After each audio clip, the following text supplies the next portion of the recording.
तो मैं आपको आपकी जिंदगी के लिए छोटे छोटे कुछ 4 नियम बताना चाहता हूं, और ये 4 नियम का पालन आप सब करिए। मैं आपको विनम्रतापूर्वक लेकिन विश्वास से कहता हूं कि ये 4 नियम का जो भी पालन करेगा, जिंदगी में बीमारी और रोग उसको कभी आएंगे नहीं। परम पूजनीय स्वामी रामदेव जी खुद 40-45 साल से इन 4 नियमों का पालन करते हैं। आप भी अगर ये पालन करेंगे तो बहुत अच्छा होगा। मैं भी करता हूं मेरे जीवन। मैं पिछले 15 वर्षों से योग प्राणायाम करता हूं, उसके साथ कुछ नियम मैंने बनाए हैं, वो नियम का पालन करता हूं और वही नियम आपको बताना चाहता हूं। स्वामी जी पालन करते हैं, मैं करता हूं, हमारे लाखों योग शिक्षक करते हैं, और इन नियमों का पालन करने से हमको इतना लाभ हुआ है कि कभी बीमारी आती नहीं। 15 साल से मैंने हर बार मेरा बीपी चेक किया, नॉर्मल है, शुगर नॉर्मल है, ट्राइग्लिसराइड्स नॉर्मल है, कोलेस्ट्रॉल नॉर्मल है। पिछले 15 साल में कभी सर्दी जुकाम भी नहीं हुआ, गला भी नहीं बैठा, कभी हॉस्पिटल नहीं देखा, कभी डॉक्टर के पास नहीं गए, क्योंकि जरूरत नहीं पड़ी। और वो जरूरत नहीं पड़ी क्योंकि हम निरोगी हैं, स्वस्थ हैं। ये निरोगी और स्वस्थ होने के लिए आयुर्वेद की एक छोटी सी जानकारी आपसे मैं शेयर करना चाहता हूं। आयुर्वेद में ये कहा गया है कि किसी भी व्यक्ति को निरोगी होना है, रोग मुक्त होना है, तो अपने जीवन में 3 बातों का ध्यान रखे।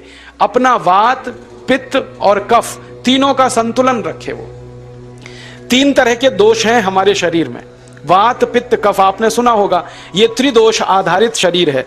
जब वात बहुत बिगड़ जाता है तो 80 से ज्यादा रोग आते हैं। जब पित्त बहुत बिगड़ जाता है तो लगभग 46 से 50 रोग आते हैं, और जब कफ बिगड़ जाता है तो 28 रोग आते हैं, और वात, पित्त, कफ तीनों बिगड़ जाएं तो 148 रोग आते हैं। सर्दी, खांसी, जुकाम से लेकर और कैंसर तक जो आखिरी रोग माना जाता है, ये सब वात, पित्त, कफ के बिगड़ने का खेल है। तो इस देश के आयुर्वेद चिकित्सा के सबसे महान लोगों में से कुछ नाम आप जानते हैं, जैसे चरक ऋषि, जैसे सुश्रुत ऋषि। ऐसे एक ऋषि हुए बाघभट्ट।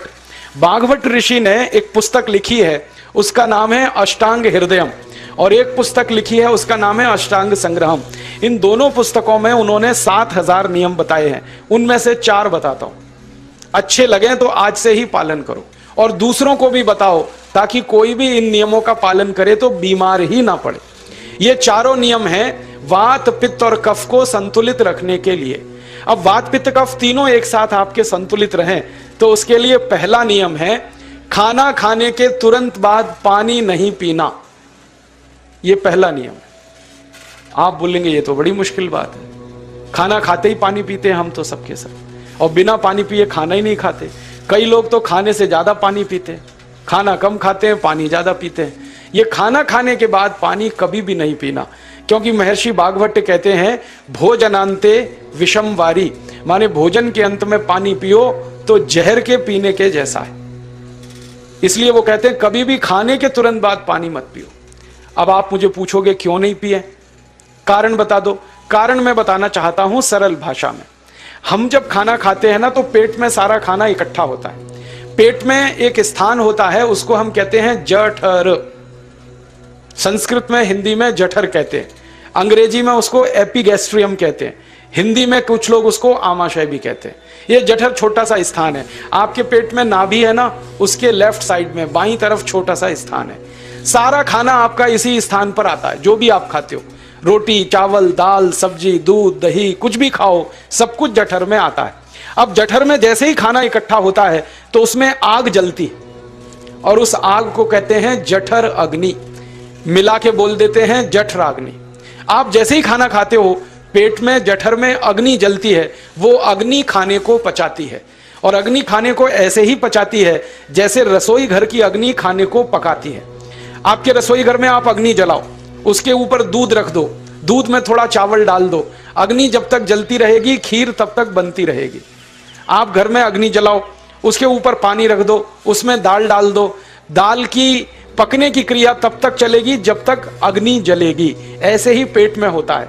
जैसे ही आपने खाना खाया, पेट में अग्नि जलती है, और जब तक अग्नि जलती है तो खाने के पचने की क्रिया चलती है। जैसे रसोई घर में खाना पकाते हैं, वैसे ही पेट में भी खाना पकता है। इसी को हम पचने की क्रिया कहते हैं, अंग्रेजी में उसको डाइजेशन कह देते हैं। तो आपने खाना खाया, पेट में अग्नि जल गई, अब वो खाने को हजम करेगी, पचाएगी।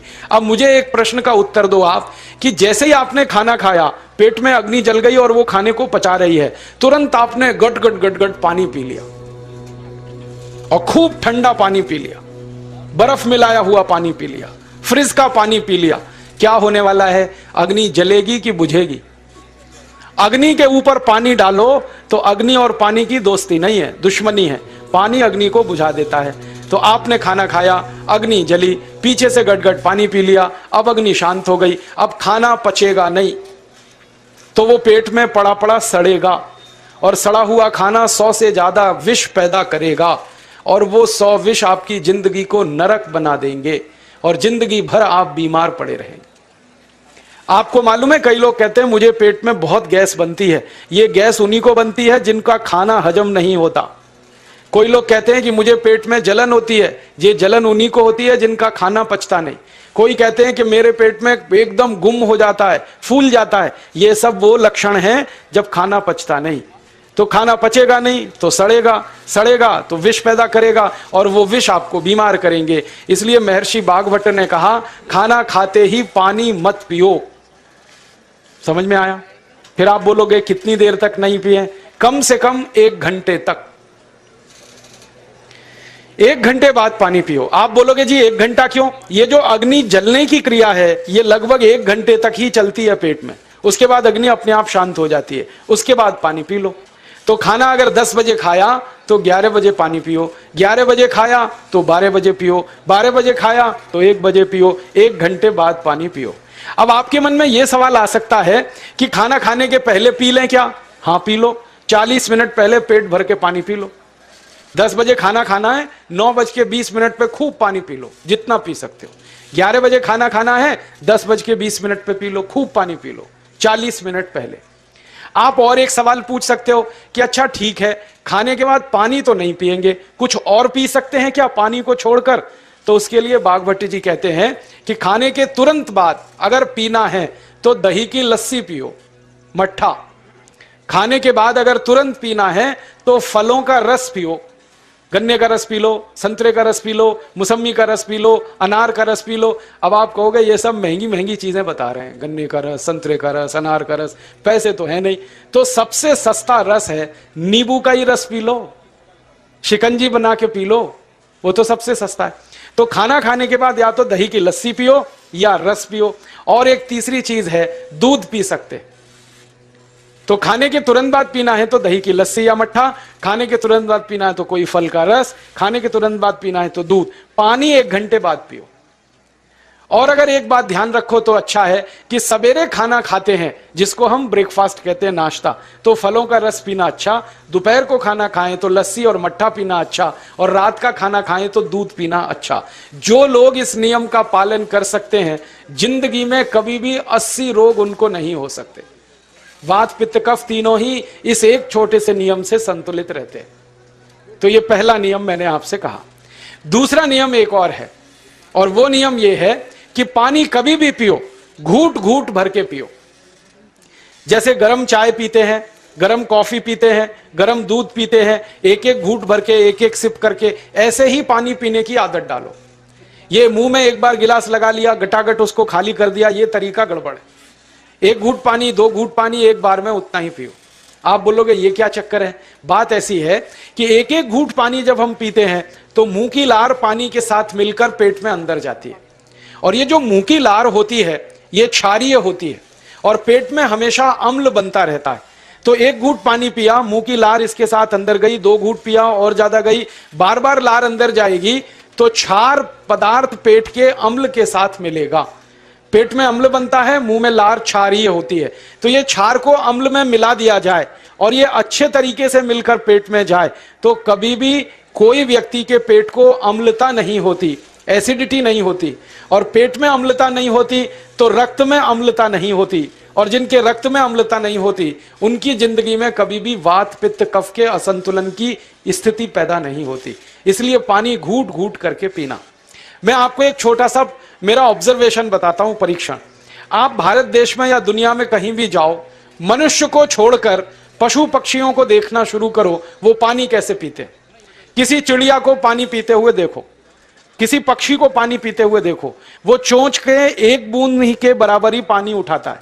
एक बार में एक बूंद पानी लेगा, फिर थोड़ी देर चोंच चलाएगा, फिर पिएगा, फिर दूसरी बूंद लेगा, फिर चोंच चलाएगा, फिर पिएगा, फिर तीसरी बूंद। एक एक बूंद पक्षी पानी पीता है। कुत्ते को पानी पीते हुए देखो, चाट चाट के पानी पीता है। शेर को पानी पीते हुए देखो, चाट चाट के पानी पीता है। जितने जानवर चाट कर पानी पीते हैं, जितने पक्षी एक एक घूंट पानी पीते हैं, किसी भी पक्षी और किसी भी जानवर को डायबिटीज नहीं है, किसी को अर्थराइटिस नहीं है, कोई पक्षी ओवरवेट नहीं है, कोई पशु ओवरवेट नहीं है। वो सब स्लिम और ट्रिम हैं, क्योंकि वो इतने होशियार हैं कि पानी चाट के पीते हैं या घूट घूट करके पीते हैं। अब मुझे ये हैरानी होती है कि ये पशु पक्षियों को कौन सिखाता है? वो अपने जन्म से ये ज्ञान सीख के आते हैं। उनका कोई गुरु नहीं है, उनका कोई विद्यालय नहीं है, उनके कोई प्रशिक्षण शिविर नहीं लगते, फिर भी उनको इतनी अकल है कि पानी घूट घूट पीना। और हम ये मनुष्य जिनके इतने गुरु, इतने विद्यालय, इतने कॉलेज, सीखने वाले, सिखाने वाले, और हम मूर्खों के मूर्ख घटाघट पानी पीते रहते हैं। तो पानी पीने का तरीका बदल दो, घूट घूट भर के पानी पियो। ये दूसरा नियम है। तीसरा नियम है कि जिंदगी में कितनी भी प्यास लगे, ठंडा पानी कभी मत पियो। बर्फ डाला हुआ पानी, फ्रिज में रखा हुआ पानी, वाटर कूलर का पानी जिसका तापमान बहुत कम है, यह कभी मत पीना। क्यों? क्योंकि शरीर आपका गर्म है और पानी ठंडा है। अब होता क्या है वो मैं समझाता हूं सरल भाषा में। पेट तो गर्म है, अब इसमें ठंडा पानी डाल दिया आपने, तो अंदर झगड़ा होता है। और झगड़ा क्या होता है? या तो पानी पेट को ठंडा करेगा या पेट पानी को गर्म करेगा। अगर पानी ने पेट को ठंडा कर दिया तो पेट के ठंडा होते ही हृदय ठंडा होता है, हृदय के ठंडा होते ही मस्तिष्क ठंडा होता है, मस्तिष्क के ठंडा होते ही आदमी ठंडा होता है, और आदमी ठंडा होते ही राम नाम सत्य होती है। आपको मालूम है, जब शरीर ठंडा पड़ जाता है तो घर में भी नहीं रखते, निकाल के बाहर सड़क पे रख देते। जो घर आपने बनाया अपनी मेहनत से, शरीर के ठंडा पड़ते ही निकाल बाहर करते हैं उस घर में से, और फिर चिल्लाने लगते हैं, लेके जाओ, जल्दी लेके जाओ, इसको जला के आओ। माने ठंडे शरीर की इज्जत नहीं है। तो ठंडा पानी क्यों पी रहे हो भाई? बंद कर दो। कोई जानवर ठंडा पानी नहीं पीता, कोई पक्षी नहीं पीता। तो आप ये ठंडा पानी पीना बंद करो, सादा पानी पीना शुरू करो। और गर्मी के दिनों में बहुत अगर आपको तकलीफ है तो मिट्टी के घड़े का पानी पी लेना, फ्रिज का और बर्फ का नहीं पीना। ये तीसरा नियम है। और चौथा और आखिरी नियम है कि आप सवेरे ही सवेरे जब सोकर उठते हो तो सबसे पहले पानी पियो। जैसे ही आपकी आंख खुल गई तो पहले 2-3 गिलास पानी पी लो, उसके बाद आप टॉयलेट में जाओ। उठते ही पानी पियोगे तो 2 फायदे हैं। पहला फायदा यह है कि पानी पेट में जाकर बड़ी आंत को साफ करता है, और जैसे ही बड़ी आंत की सफाई होगी पेट पे दबाव पड़ेगा और आप संडास घर में जाएंगे, 2-3 मिनट में पेट आपका साफ हो जाएगा। जिनका पेट सुबह एक बार में साफ हो जाता है उनकी जिंदगी में कभी रोग नहीं आता। इसलिए सुबह सुबह उठते ही पेट साफ होना जरूरी है।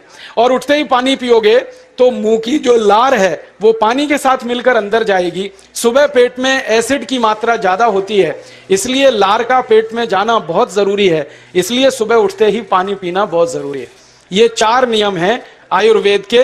पहला नियम, खाना खाने के 1 घंटे बाद पानी पीना। दूसरा नियम, पानी को हमेशा घूट घूट भर के पीना। तीसरा नियम, कभी भी जिंदगी में ठंडा पानी नहीं पीना। और चौथा और आखिरी नियम, सवेरे उठते ही सबसे पहले पानी पीना। 4 नियमों का पालन जो भी अपने जीवन में कर सकता है वो वात पित्त कफ तीनों को संतुलित रख सकता है। और जिसका वात पित्त कफ संतुलित है उसके जीवन में बीमारी नहीं आती है। और जो बीमार नहीं पड़ते हैं वो स्वस्थ और तंदुरुस्त और सुखी रहते हैं। उनकी जिंदगी का खर्चा कम होता है और देश का भी बहुत सारा पैसा